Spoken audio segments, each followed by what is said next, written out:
Sebagai agama mayoritas di Indonesia, agama Islam memiliki peranan penting dalam perjuangan merebut kemerdekaan dari penjajah.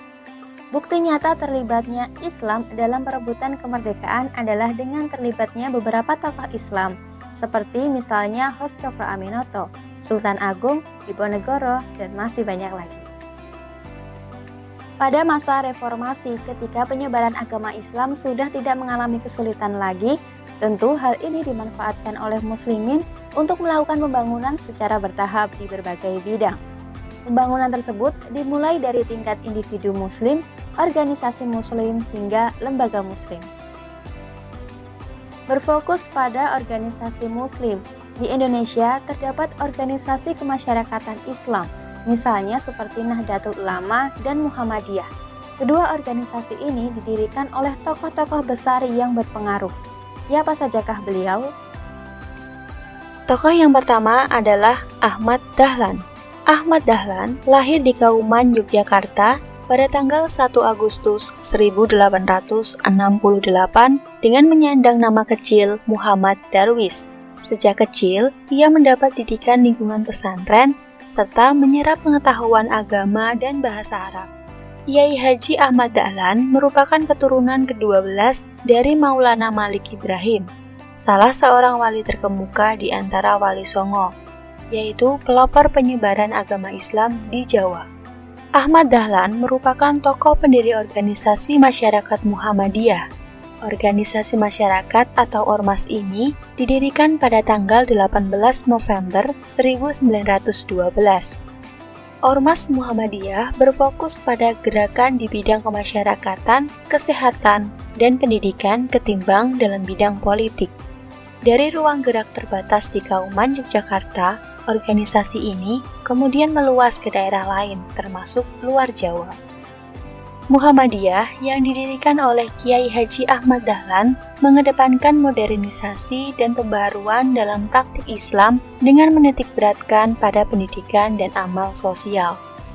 Perjuangan Muhammadiyah ditunjukkan dengan berdirinya berbagai sekolah, rumah sakit, panti asuhan, dan lembaga sosial lainnya. Dengan format organisasi modern, Muhammadiyah menjadi gerakan Islam yang terstruktur dan terorganisir dengan baik. Hingga saat ini, Muhammadiyah tetap menjadi salah satu organisasi Islam besar dan berpengaruh di Indonesia. Beberapa faktor utama yang melatar belakangi pendirian Muhammadiyah adalah sebagai berikut. Adanya praktik-praktik Islam yang dianggap tidak sesuai dengan ajaran Islam. Adanya kehidupan masyarakat yang tidak sehat. Kehidupan agama Islam yang dianggap kurang menetapi dan menghayati agamanya sehingga keliru menentukan arah kiblat.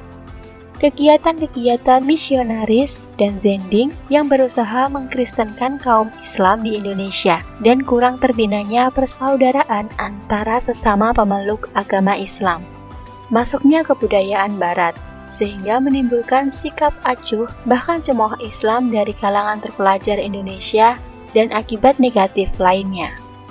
Tujuan pendirian organisasi Muhammadiyah adalah sebagai wadah pembaharuan untuk menyebarkan ajaran Nabi Muhammad SAW kepada masyarakat dan memajukan agama Islam kepada anggota-anggotanya melalui kegiatan pendidikan. Perkembangan Muhammadiyah tahun 1912 sampai 1923, yaitu periode yang dipimpin pertama kali oleh Kiai Haji Ahmad Dahlan dan merupakan perintis serta menumbuhkan jiwa amalan Muhammadiyah. Kedua, Hasyim Asy'ari. Kiai Haji Hasyim Asy'ari dilahirkan pada tanggal 14 Februari 1871 Masehi atau bertepatan dengan 24 Zulqa'dah 1287 Hijriah. Beliau adalah putra dari pasangan Kiai Haji Asy'ari dengan Nyai Halimah. Dilahirkan di desa Tambakrejo, Jombang, Jawa Timur dan memiliki anak bernama Kiai Haji Awalid Hasyim yang merupakan salah satu pahlawan nasional perumus Piagam Jakarta. Serta cucunya yakni Kiai Haji Abdurrahman Wahid merupakan Presiden Republik Indonesia keempat. Beliau memiliki nama kecil Muhammad Hasyim. Hadratus Syekh Kiai Haji Muhammad Hasyim Asy'ari adalah seorang ulama besar bergelar pahlawan nasional dan merupakan pendiri sekaligus Rais Akbar atau pimpinan tertinggi pertama Nahdlatul Ulama. Tidak hanya dikenal melalui kiprah perjuangannya dalam dunia keagamaan dan nasionalisme, tetapi juga melalui karya-karya tulisannya yang menjadi rujukan penting bagi umat Islam, khususnya dalam bidang fikih, akidah, dan pendidikan.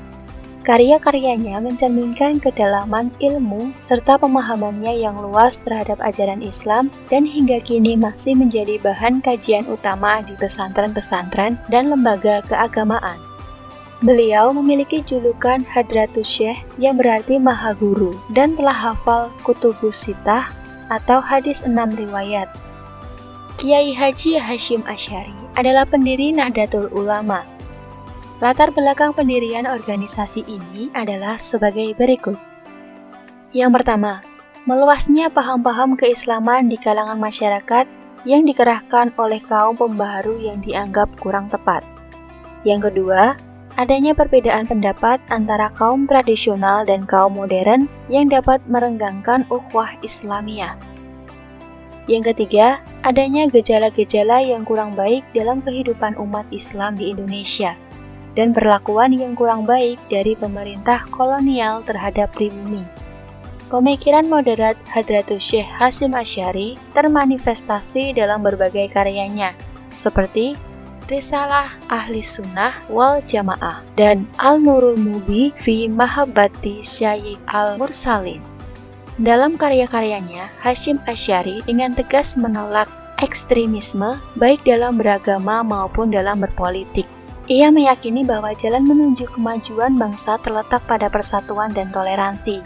Lewat pesantren inilah Hasyim melancarkan pembaharuan sistem pendidikan keagamaan Islam tradisional.